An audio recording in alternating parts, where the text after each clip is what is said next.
બટેટા બાફવા મૂક્યા છે, પૌવા પલાળ્યા છે, મરચું અને ટમેટું સુધારી રાખ્યું છે, ગાજર ને બટેટા ને લાલ પીળો થયો પણ નમસ્કાર મિત્રો, કેમ છો? મજામાં?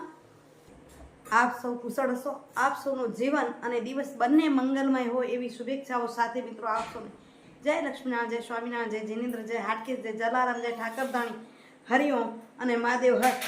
મિત્રો સવારના વાગ્યા છે 7:45 અને મંદિરેથી આવ્યા છીએ પાછા ઘરે. ગઈકાલે વિડીયો બન્યો જ નહીં અને અપાયો જ નહીં, તો આજે સવારમાં શરૂઆત કરીએ. અહીં મેં બટેટા બાફવા મૂક્યા છે, પૌવા પલાળ્યા છે નાસ્તા માટે, અને મરચું અને ટમેટું સુધારી રાખ્યું છે. બટેટા બફાઈ જાય ને એટલે આ પછી મોડું થાય તો શું કરું, સુધારી નાખું, કટકા કરીએ પછી બાફવા મૂકી દઉં. ટાઈમ હોય તો પછી કુકરમાં આખું બાફવા નાખી દઉં. બટેટું જોઈએ 1-2 જણા વચ્ચે, એટલે શું કરું, સુધારીને બાફવા નાખી દઈશ અને પછી આને નિતારી અને વઘાર કરશું. ચાલો તો બનાવી લઉં બટેકા પૌવા. વેજીટેબલમાં ગાજર છે તો એની સાથે જરાક ગાજરને સાંતરી લઈશ, તેલમાં ને વઘારી લઈશ. મને લાગે છે ગાજર અને આજ વટાણા છે એની, નહીં તો શિયાળો હોય એટલે મારી પાસે વેજીટેબલ પૌવા હોય. નાસ્તો કરી લઈએ અને તો મિત્રો નાસ્તો થઈ ગયો તૈયાર. જો પૌવા વટાણા હોય તો લીલો કલર મસ્ત લાગે આમ. જો ગાજરને તો નાખ્યા, ગાજરને બટેટાને લાલ પીળો થયો, પણ વટાણા હોય કે આમાં શું છે કે મીઠો લીમડો પણ નથી, એટલે લીલો કલર નથી દેખાતો, એટલે મને આમ મજા ઓછી આવે. લાલ લીલો નીલા ધાણા છે પણ એ પણ ચીમડાઈ ગયા અંદર, અને સેવથી જાડા અને રકડિયાથી ઝીણા એવા આપણા ગાંઠિયા છે. ચાલો કરી લઈએ નાસ્તો. સાહેબ હાલજો. સાહેબને બોલાવી આવે તો જમવા બેસી એમ થાય, કારણ કે ઓફિસે વહેલું નીકળવાનું છે. એ પહેલાં સુવિચાર લઈ લઉં તો ચાલે. સાહેબ આવે ત્યાં સુધી સુવિચારને લઈ લઉં. હા બેસી સુવિચાર. હાલો આવી ગયા તો પેલો નાસ્તો કરી લઈ પછી લઈશું. હા ઠંડો થશે એમ વઘાર આવી ગયા પૌવા તો પહેલો નાસ્તો કરી લઈ પછી સુવિચાર લઈ લે એમ કરી. આજે સવારે સુવિચારનું કામ થઈ જાય. આજે રહીશ ઓફિસે, કોઈ ગામડામાં જઈશ નહીં. પછી જે થશે એ પ્રમાણે તમને મળશું. જો કેવા જલ્દી ગોઠવાઈ ગયા. ચલો બટાકા પૌવાની આજ લઈ લઈ મોજ સવારના નાસ્તામાં. બટાકા પૌવા સવારમાં મળે ને. આપણે ઘણી વાર અમે બપોરે ભારે જમ્યા થોડી સાંજે બનાવી, પણ ત્યારે વિડીયો રહી ગયો. ઘણી વાર એવું પણ થાય, આમ ખીચડી બને પણ ક્યાંક સમજી લો ક્યાંય જમવાનું ગયા છે, ઘરે મહેમાન આવ્યા છે ને ભારે જમવાનું થયું છે, તો સાંજે કંઈક હલકું ફૂલકું હોય તો પછી એમ થાય કે ઉપમા બની જાય કે બટેટા પૌવા બની જાય કે. તો મિત્રો વાગ્યા છે 9 અને થઈ ગઈ છું તૈયાર. સાહેબ ગયા બાજુમાં મળવા. વાડીનું કામકાજ હોય તો પેલું પતાવી આવે, જી આવે ને પછી નીકળાય, એટલે ત્યાં સુધી એમથી હવે સુવિચાર લઈ લઉં. આજના સુવિચારની વાત કરું ને તો એવી છે, મતલબી દુનિયા પરની છે. મતલબ બધાને હોય, તમને હોય ને મને પણ હોય. મતલબ વગર કોઈ જીવતું નથી, પણ મતલબની દિવાલ એટલી બધી ઊંચી પણ નહીં કરવાની કે જ્યારે તમને જરૂર પડે ને ત્યારે તમે કૂદકો ન મારી શકો. કોઈ દિવાલ પરથી આપણે કૂદવું હોય, નીકળવું હોય તો કેમ નીકળી શકાય? એ માપની દિવાલ હોય તો નીકળી શકાય. મતલબ પછી બધી જ જગ્યાએ આપણે મતલબ હોય, પોતાના સામે મતલબ ને જિંદગી સામે પણ મતલબ, તો ક્યારેક એમાંથી બહાર નીકળવું હોય ને તો આપણે નીકળી ન શકીએ. અને એ હંમેશા એ ખાઈમાં પડતું જવાય, એટલે એટલી ઊંચી નહીં કરવાની. ત્યારે એક વસ્તુ એ પણ યાદ રાખવાની કે સારા કર્મો કરીને એનો સરવાળો થાય છે હંમેશા. સારા કર્મોનો સરવાળો તો થાય જ છે, કારણ કે સારું કર્મ કરો એટલે એ પુણ્યનો સરવાળો થતો જાય.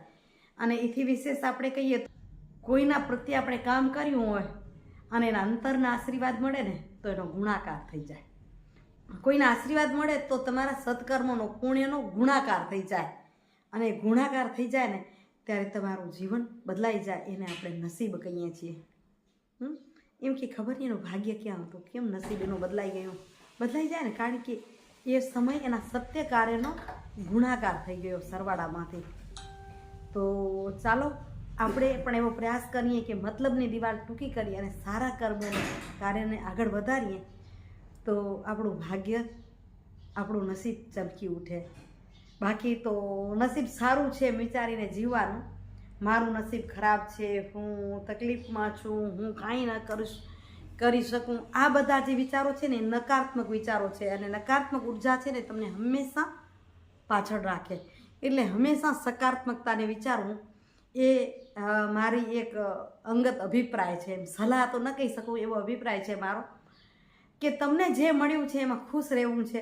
કારણ કે તમારાથી જ્યારે દુઃખ લાગે ત્યારે તમારાથી નીચા હોય એને જોવાનું છે. મેં આગળ પણ કીધું છે, મારાથી દુઃખી કોણ છે એને હું જોઈશ તો મને સુખ દેખાશે.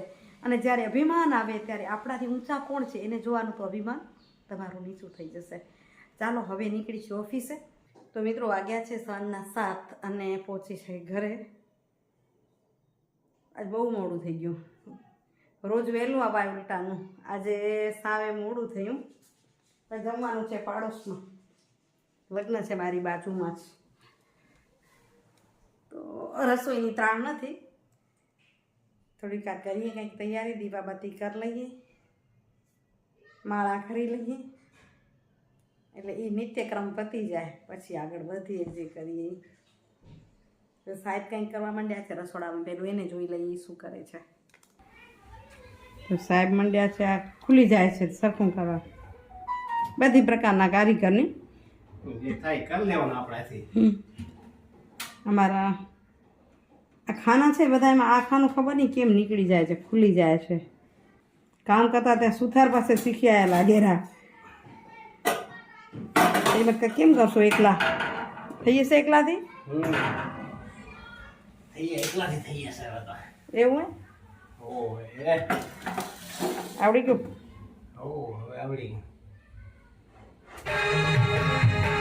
તો મિત્રો પહોંચ્યા છીએ અમારા પડોશીને ઘરે લગ્ન છે એટલે ત્યાં પાર્ટી પ્લોટમાં. અને આ મળ્યા છે બેન રમીલાબેન પંડ્યા.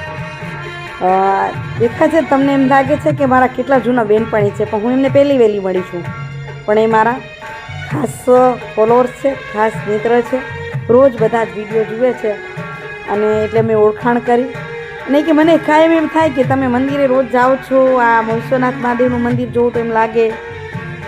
તો એમની સાથે ચર્ચા કરી કે ગંગેશ્વરે જઈએ ને કે ભૂતનાથ નજીક થાય. મેં તો હા બિલકુલ નજીક થાય. અને જેમના ઘરે લગ્ન છે અમારા પડોશી જગદીશભાઈ, તો એમના બેનને જો એમના બેન મળવા આવ્યા. તો એમના એકદમ દીકરી કરીને રાખી છે એમ કહેતા હતા. એટલે મામાને ઘરે લગ્ન છે એવું લાગે ને, એટલે લગ્નમાં આવ્યા. પણ એમને મળીને ખૂબ મજા આવી, ઘણો આનંદ થયો. એ વાતોની જે મોજ હતી સાંભળવા જેવી હતી, પણ મ્યુઝિક બીજું હોય ને લગ્ન હોય એટલે એ મ્યુઝિકમાં સમજી ન શકાય. આ જઈ રહ્યા છે એમના નાના ભાઈ, જેમનો દીકરો પરણે છે લાલો એમના. તો લાલાના લગ્નની મોજ માણી છે. પહેલાં સગા પડોશી હોય ને એમ કે ને એટલે નજીક. આ તો સામે બેઠા છે વરરાજા. ચાલો હવે તમને આ જે ભાઈ છે ને એ બતાવી રહી છું. આંગળી ઝીલી રહ્યા છે મોટા ભાઈ. એમણે રમીલાબેનને દીકરી કરીને રાખ્યા છે, નામ રમીલાબેન પંડ્યા. અહીં અમારું પરિવાર જમીને બેઠું બીજા હતા અને અહીં શરૂઆત થઈ છે ગરબાની, રાસ ગરબાની, દાંડિયા રાસની. દાંડિયા હાથમાં નથી રાખી, મારી દાંડિયા રાસ કહેવાય એમ ને. તો એ બધા રમી લે એ તમને ઝલક બતાવું છું. આશા રાખું છું કે આજનો વિડીયો ગમ્યો હશે. જો ગમ્યો હોય તો વિડીયોને લાઈક શેર કરજો. આમાં તમે રમતા હો તો પણ કહેજો અને તમારા સગા સંબંધીને ઓળખતા હો તો પણ કહેજો. આ તો રમી રહ્યા છે પ્રજ્ઞાબેન. પ્રજ્ઞાબેનના દીકરાના લગ્ન છે ને પ્રજ્ઞાબેન એન્કરવાળા સ્કૂલમાં ભણાવે છે, શિક્ષિકા છે, સંગીત શિક્ષક પણ છે. જે એમના દીકરી છે ઐશ્વર્યાબેન, એ સિંગર પણ છે અને સ્કૂલમાં હેડમાસ્ટર પણ છે. એટલે શિક્ષિત પરિવાર છે. જો આ રમ્યા રહ્યા છે ઐશ્વર્યાબેન. અને એની બાજુમાં જ એમના મોટી બેન વરરાજાના વિધિબેન. તો અહીં વિધિ રમી રહી છે, વિધિની બાજુમાં એમના સાસુમાં. ચાલો આમાં તમે કોઈ ઓળખતા હો ને તમે વિડીયો જોતા હો તો જરૂરથી કમેન્ટ કરજો. કમેન્ટ કરવાની સાથે વિડીયોને શેર કરશો તો મારી સાથે તમે પણ આ લગ્નને માણો.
આવ્યા અને રમ્યાનો વિડીયો કર્યો. અહીં ઘરે પહોંચી છું.